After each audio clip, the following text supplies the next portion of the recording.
So the most important thing about running is having a solid foundation to build upon. And that foundation comes in a number of ways. And the first way we're going to talk about it is actually starting at the bottom with your shoes.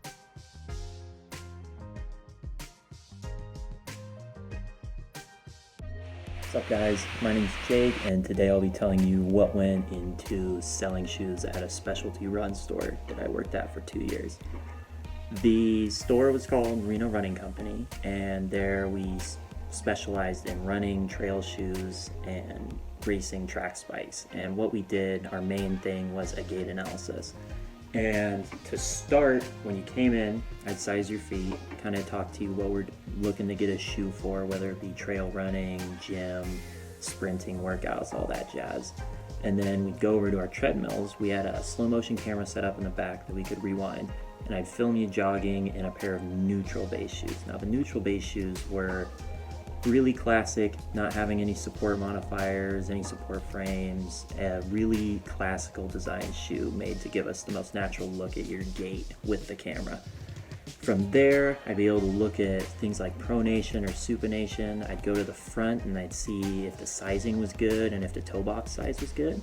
And using that combined with kind of asking you how you felt about that particular shoe. We'd go back to our shoe wall. We had about 60 shoes on the wall at a time between trail and road running. And the difference between shoes and why I wanted to make sure what we're using it for is correct, because there's a lot of different shoes, and with running it's really important to make sure you get the right one. So you could look at something, a really easy shoe to mess up on and get is like a gym shoe or a trainer. These guys usually look pretty nice. This one's a Nike right here. This is my gym shoe, and what makes it a gym shoe is one, it's a very low rise base. So what that is, the heel to toe ratio is probably about a 4 millimeter drop. Say like this is your heel, this is your toe, usually about right here. It gives you a good solid base for the gym, and some running shoes have that as well. But the way that the sole is constructed, there's no breakage in the middle. So it doesn't really give you any flex, it doesn't give you any energy return. All those kind of terms that we look for in a running shoe aren't present in these guys. These guys usually don't work out very well for running. Has a bit of an issue in your arch. There's no real support or cushion. So you're taking a lot of shock to a lot of parts of your foot that should not be taking it. Another shoe we can look at is a trail shoe. So these guys are, for all intents and purposes, a running shoe. Some of them are really built up. This guy is your pretty average trail shoe. This is a Brooks, super popular running shoe brand. And what he has that makes him different from a running shoe, your typical road shoe is what we'd call them, is the hard rubber lugs on the bottom. It's a lot more built tread compared to like this running shoe right here. You can kind of see the tread's a lot more sturdy. Made, of course, for grip on the trail, make sure you don't lose anything, all that jazz. A lot more rugged construction on the top. Made overall just to be a tankier version of a road shoe. So you can take it out on those trails, take it out on that hill, whatever you want to do. Now, going into road shoes, what we look at is a typical support shoe would have a frame a lot like this trainer has. So what this one has, a lot of them took two approaches. They took the support frame, which was non-intrusive on your foot really, it's basically stabilized you out. And some other ones had some built up material in there to provide pronation support. And what that is basically about right here on the inside of the foot, it build up, because what pronation is say this is the back foot, you're putting a lot of pressure on the inside of your foot. And with neutral shoes, there's nothing stopping you from falling in right there. So you fall and then you have no support, kills your ankles, goes all the way up your knee and your hips, really putting a lot of strain on your legs. With the support guys, they keep you stable, don't have to worry about that.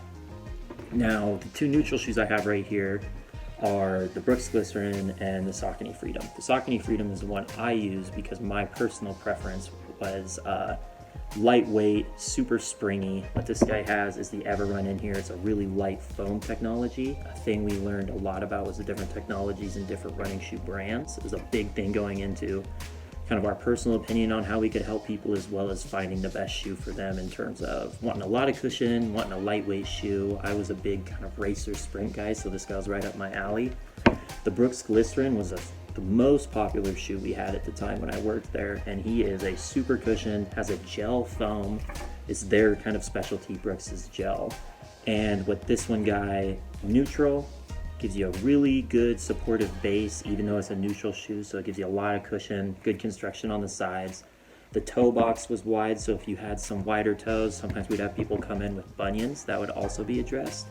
A big one with the bunions was some of our specialty shoes, like the Ultras. This guy has an extra wide toe box. So his big thing wasn't really as much as the foam, it was the toe splay. So it lets you splay your toes out naturally. That was their kind of gimmick. And then it ended up working out very well. A lot of people liked it. It was also a zero drop shoe. So what that means when we talk about the heel difference, there's no height difference between the front of your toes to your heel. So you're completely flat. It's going for a really natural posture. Some people liked it, some people hate it. So we usually have people try it, and if they're digging it, then we go with it, and then we'd let them know it's going to put a little bit more strain on your calf. And a lot of this we knew, one, from the tech reps that would come in and tell us about stuff, and two, we tested a lot of the shoes. Like all these shoes I've worn and ran in, except for the gym shoe, of course, because I knew not to do that. But got to test a lot of them out, got to see what the individual brands would tell us about their shoes, and then we got to develop our own opinion about the shoes as well. So we weren't just kind of reading pamphlets the whole time. And so yeah, a lot went into the shoe, but in the end, it was just about using your knowledge to find the perfect shoe for that person, as not everyone was the same. Thank you, guys. All right, so you have the first part of your foundation down, which is your shoes. They're something that you've gotten help with, they feel good, you're able to run in them, you're able to run distance in them. So what's the next part? So the three biggest things about running that I find are most important for new runners are their pace, their distance, and their location.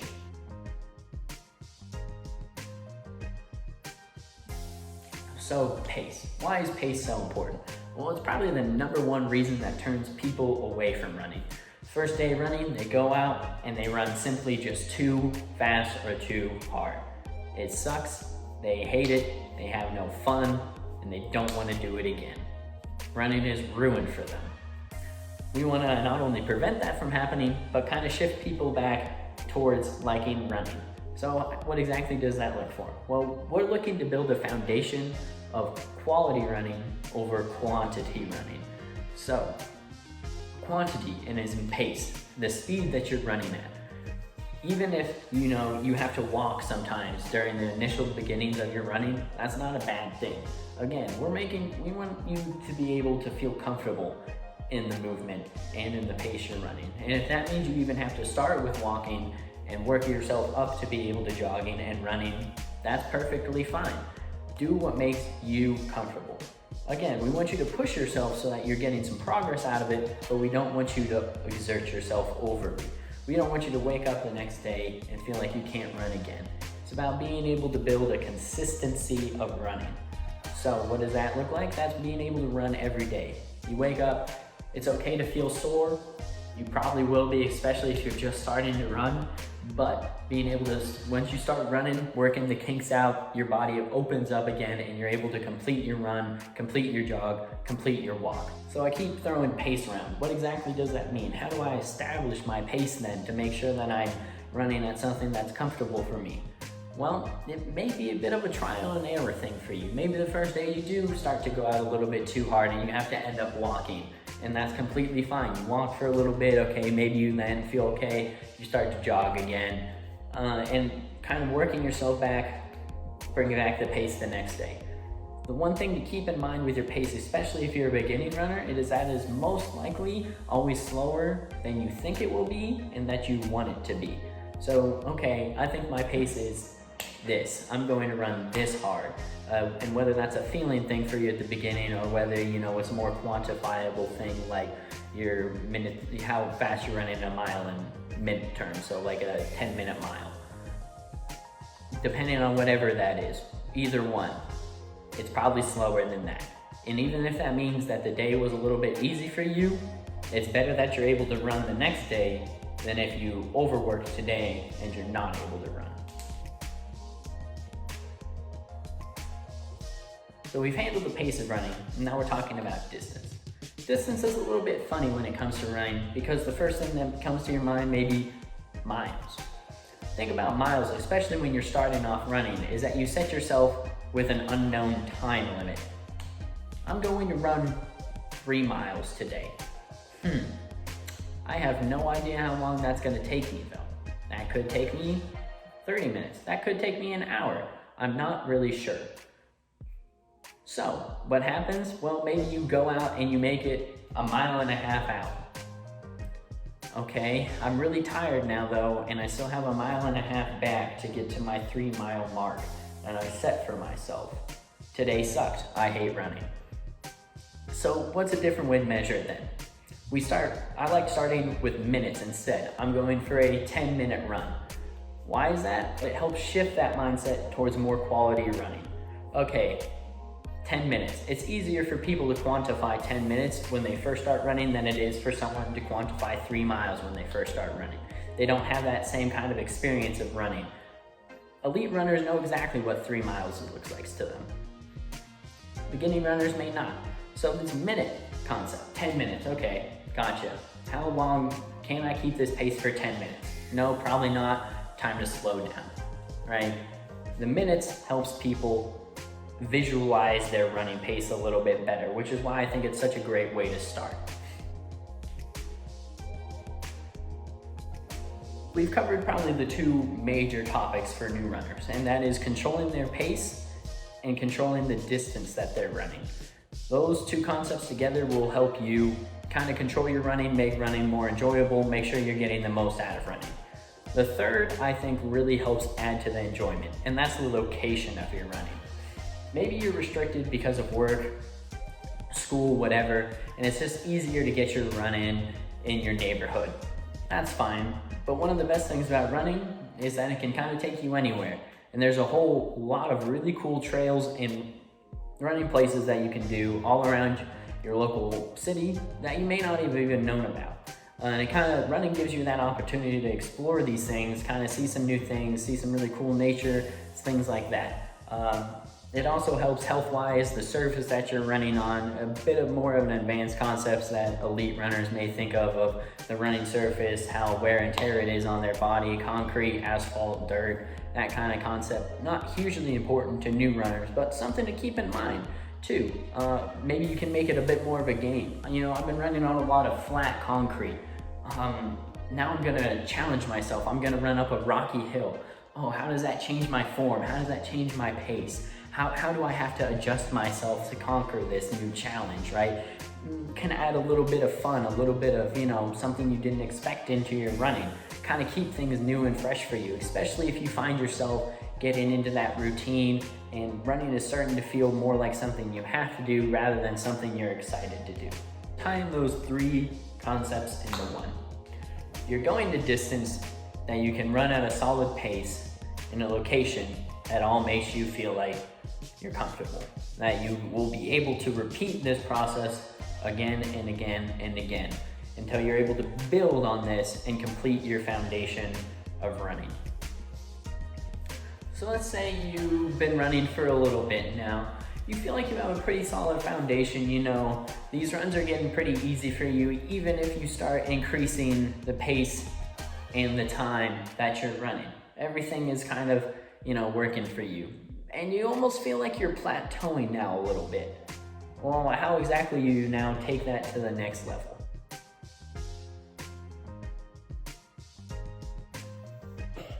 Hey, I'm Alex Rigsby, and this is my standard week of training. On Mondays, I'll treat that as an easy day. I'll go shorter, I'll go slow, and then afterwards, I'll focus on recovering, I'll focus on doing core, and doing a bunch of other things to make sure I'm in tip-top shape for the rest of the week. On Tuesdays, that is when I do my speed workouts. So for example, I might do hill sprints where I will sprint up a hill for 1 minute, jog back down, repeat again over and over. And doing that really helps kind of develop the fast twitch muscles that you will need for long distance events and for long distance running, believe it or not. And it's just really helpful to build up that strength. On Wednesdays, I will do a midweek long run. So a midweek long run is usually a couple miles shorter than your normal long run. So for me, that ranges from anywhere from 8 miles to 13 miles. But obviously it can be different for you depending on your sort of training. But for a midweek long run, I will focus on not going super fast, but I'm also not gonna go super easy. I'm gonna find somewhere in between where I can get a good progression, where I can get my heart rate going, so I can get a good effort in, especially after, a workout day like hill sprints, just so I can continue getting that work in, and then afterwards, I will recover. Thursday, kind of a jack of all trades day for me.